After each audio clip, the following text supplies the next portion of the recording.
भाई साहब मैं अपने बाल नोच लूंगा यार, ये क्या नंबर्स हैं। ज़ूडियो वाले हर मिनट के 220 टी शर्ट्स बेच रहे हैं, 60 डेनिम जीन्स बेच रहे हैं और ये भी जो नंबर है पुराना हो चुका है, FY25 का है और ये हर मिनट बेच रहे हैं। भाई ये सब ये लोग ₹0 की मार्केटिंग के साथ कर रहे हैं। कोई बॉलीवुड एम्बेसडर नहीं है इनका, कोई IPL एड नहीं है, कोई बिलबोर्ड कैंपेन नहीं है और फिर भी ट्रेंड, वो कंपनी जो कि ज़ूडियो चलाती है, उनके हिसाब से बहुत उनका प्रीमियम ब्रांड है वेस्ट साइड, रेवेन्यू पर स्क्वायर फुट में ज़ूडियो ने वेस्ट साइड को पीछे छोड़ दिया है। असली सवाल यहाँ पे ये आता है कि ज़ूडियो वाले यार इतने सस्ते हैं कैसे, और मोर इंपॉर्टेंटली ये लोग पैसे कहां से कमा रहे हैं।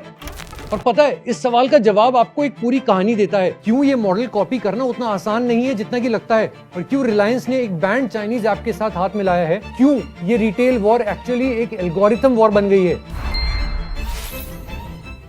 तो सुनो यार, मैं आपको जेन्युइनली बताता हूं, जब मैंने पहली बार ज़ूडियो के नंबर्स देखे ना, जो कि लगभग 2 साल पहले थे, मेरे को जेन्युइनली ऐसा लगा कि ये स्प्रेडशीट में कुछ गलती हो गई है। आप जरा सोचो, 16,300 से लेकर के 18,500 रेवेन्यू पर स्क्वायर फुट, इंडस्ट्री एवरेज का रफली डबल है ये। 765 स्टोर्स हैं इनके पास, 235 सिटीज के अंदर, और ये भी FY25 का यार। सिर्फ एक डेकेड के अंदर एक single experimental store in Bangalore, वहां से भाई ये पूरा कॉमर्शियल सक्सेस बन चुका है। और इसका पता पीछे का राज क्या है, एनुअल रिपोर्ट्स में पढ़ो, एक लाइन है जो कि कोई नहीं पढ़ता, फ्रेंचाइजी ओन्ड, कंपनी ऑपरेटेड। वो 5 शब्द ऐसे जो कि पूरी की पूरी मशीन की आपको कुंडली खोल के दे देते हैं। पहले वो प्रॉब्लम समझो जो कि ज़ूडियो आने से पहले थी।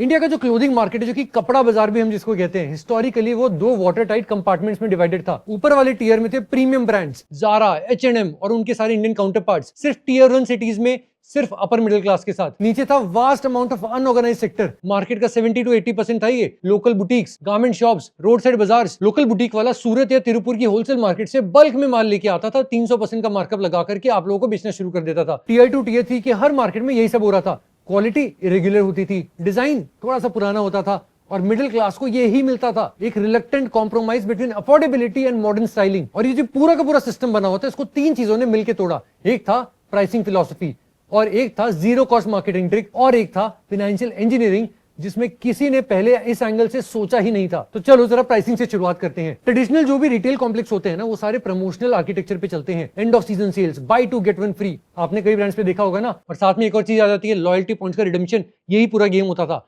आप भी जानते हैं फीलिंग, मिंत्रा पे सेल का वेट करना, वेस्ट साइड पे दशहरा डिस्काउंट ढूंढना, या फिर मेंटली कैलकुलेट करना कि यार क्या मैं आज खरीदूं या फिर कोई और डील आएगी तब खरीदना चाहिए मंथ एंड पे। ये कॉग्निटिव फ्रिक्शन है, शॉपिंग की वो एंजाइटी जो कि परचेज को रोक देती है, फिर डिले कर देती है। ज़ूडियो ने ये फ्रिक्शन कंप्लीटली रिमूव किया, इसी को चैलेंज किया। 999 के अंदर सब कुछ, हर रोज बिना किसी कंडीशन के। और जब आप वो टैग पलटते हो, डिसीजन इंस्टेंट है, बायर्स रिमोर्स प्रैक्टिकली खत्म हो जाता है, और सोचना नहीं पड़ता है मैं दोबारा बाद में आऊं कि नहीं आऊं। और इस शिफ्ट ने काफी सारे लोगों के लिए कपड़ों को एक प्लान्ड इन्वेस्टमेंट या फिर एक प्लान्ड खर्चे की जगह इंपल्स गुड में कन्वर्ट कर दिया है। कोई भी मॉल में जाओ, सीधा आदमी सोचता है अरे ज़ूडियो का स्टोर है, अंदर घुस जाते हैं, देखते हैं आज क्या मिलता है, क्योंकि उसे पता है कि नया नया कलेक्शन आता रहेगा एंड जो रेट आ जाए वो बाद में भी वही रहेगा। तो ऐसा तो है नहीं कि बाद में वेट करके कोई फायदा है। और यहीं पे आता है इनका दूसरा वेपन, जो है जीरो मार्केटिंग।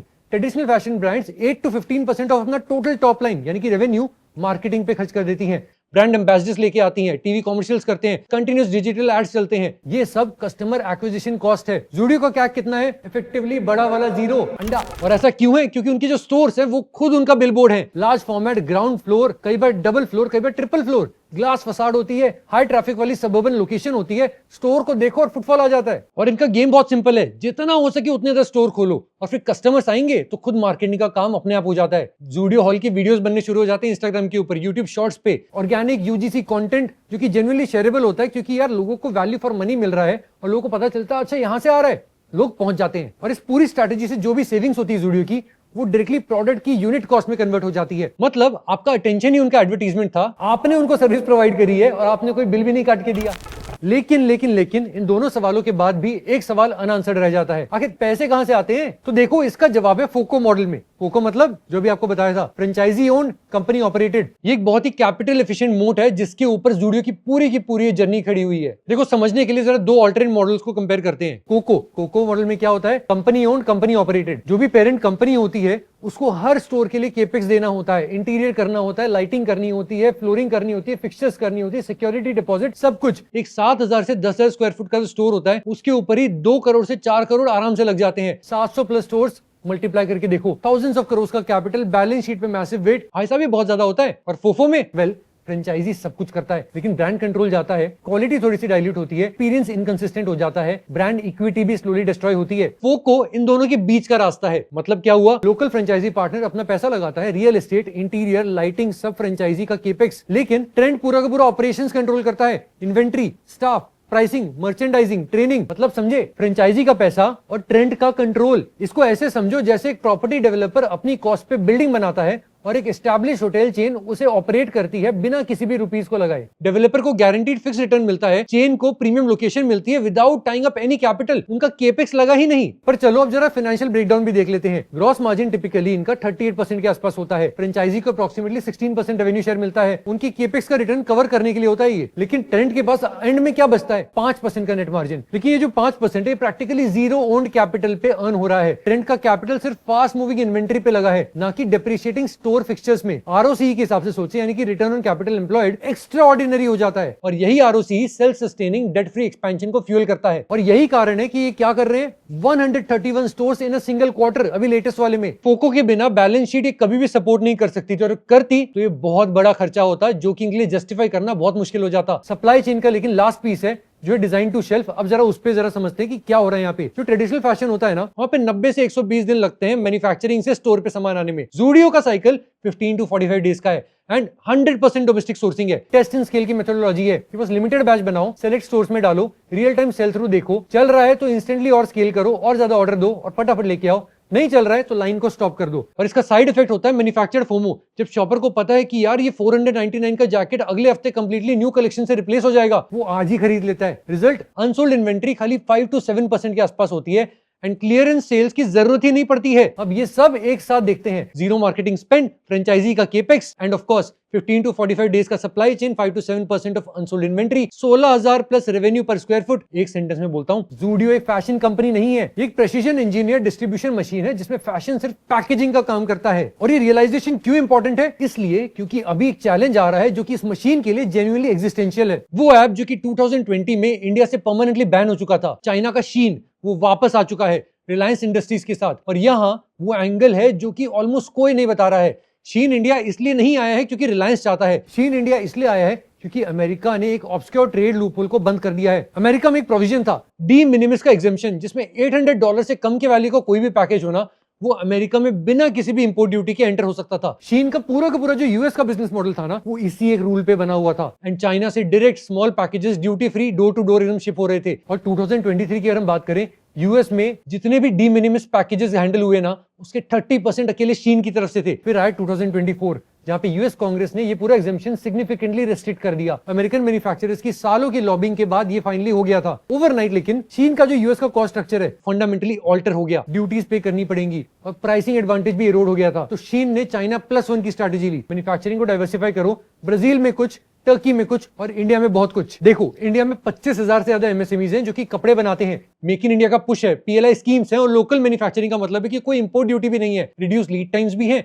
और लोकलाइज डेटा भी है। और यहाँ रिलायंस परफेक्टली फिट हो जाता है, उनके डिस्ट्रीब्यूशन नेटवर्क भी है, आजियो है, जियो मार्ट है, कंज्यूमर डेटा है और ऑलमोस्ट 15,000 करोड़ है जो कि रिसेंटली इन्होंने अपने रिटेल आर्म के अंदर जम के इन्फ्यूज किया है। और शीन के पास है एल्गोरिथम, वो सिस्टम जो कि 7 to 15 डेज के अंदर डिजाइन टू शेल्फ कंप्लीट करता है, जबकि ज़ूडियो को कितने लगते हैं, 15 to 45 डेज। अगर साथ में मिला दिया जाए तो रिलायंस का डिस्ट्रीब्यूशन, शीन का एल्गोरिथम और इंडिया का एमएसएमई मैन्युफैक्चरिंग इकोसिस्टम, तीनों मिलकर के एक ऐसा कॉम्बिनेशन क्रिएट करते हैं जो कि ज़ूडियो की तरह एक एंटायरली डिफरेंट लेवल पे ऑपरेट करता है। तो जरा ऐसे सोचो, आज जब ये रिकॉर्डिंग हो रही है तब ज़ूडियो के पास 765 फिजिकल स्टोर्स हैं। रिलायंस और शीन के पास potentially thousands of algorithmically generated SKUs हैं हर हफ्ते, जो कि आजियो पर अगले ही दिन डिलीवरी टाइम के साथ लॉन्च हो सकते हैं और साथ ही साथ शीन के अपने ऐप पे भी। तो यहीं पे आता है सवाल कि क्या फिजिकल स्टोर्स इस एल्गोरिथमिक कॉम्पिटिटर के साथ कंपीट कर सकता है। मुझे इस पे डाउट तो नहीं है लेकिन विश्वास भी नहीं है। लेकिन और एक इंपॉर्टेंट न्यूआंस है जो कि हमें कभी नहीं भूलना चाहिए, टाटा ग्रुप के पास बहुत सॉलिड ब्रांड इक्विटी है, ट्रस्ट है, जो कि रिलायंस उसको रिप्लेस नहीं कर सकता है। रिलायंस का अपना वैल्यू है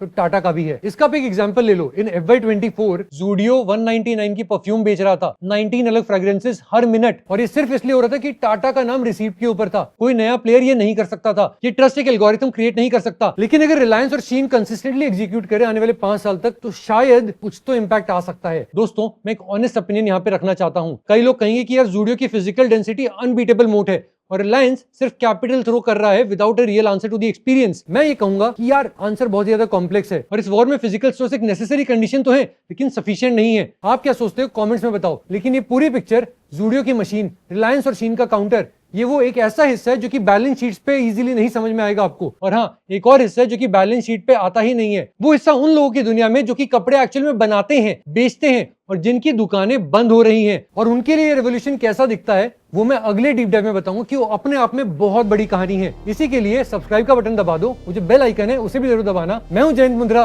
और आप देख रहे हैं ग्रो एज। मिलते हैं अगले वीडियो में।